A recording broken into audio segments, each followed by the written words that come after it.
Hi అండి. అందరికీ ముందుగా సంక్రాంతి పండగ శుభాకాంక్షలు. మేమైతే భోగి, సంక్రాంతి, కనుమ 3 రోజులు కూడా చాలా ముగ్గులు వేసాము. 3 డేస్ ముగ్గులు వేసి వాటికి రంగులు వేసాము.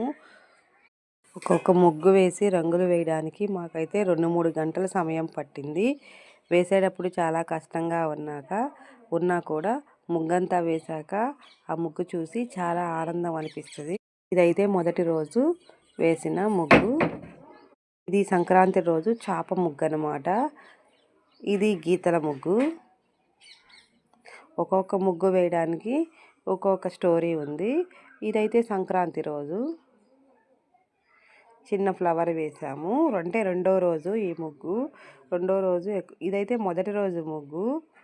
సంక్రాంతి లక్ష్మి పక్కన భోగికొండ కూడా ఉంది చూడండి. అంటే సంక్రాంతి లక్ష్మి మా ఇంటిలోకి ఆహ్వానిస్తున్నాము. ఇదైతే భోగికొండ, చెరుకు గడలు. ఇది సెకండ్ డే ముగ్గు. అమ్మేమో పువ్వులతో డెకరేట్ చేస్తుంది, తోటలో ఉన్న పువ్వులు కోసి. ఇదైతే జస్ట్ అవుట్లైన్ గీసాము అంతే. ఇది కూడా రెండో రోజు ముగ్గే. ఇది ఫస్ట్ డే ముగ్గు. అసలు ఈ ముగ్గు ఫస్ట్ డే కాబట్టి చాలా ఎక్కువసేపు కూర్చుని ఈ ముగ్గు గీసిందేమో మా పాప. నాకు జస్ట్ రంగులు వేయడానికే 3 hours పట్టింది. చాలా పెద్ద ముగ్గు, చూడడానికి చాలా చిన్నగా అనిపిస్తుంది కానీ వాకిళ్ళంత ముగ్గేసింది మా పాప. ఆమె కొప్పులో పువ్వులు కూడా పెట్టాము, కనకాంబరాలు పెట్టి పువ్వులు పెట్టాము. ఇలా 3 రోజులు కూడా మేము చక్కగా ముగ్గులు వేసుకున్నాము.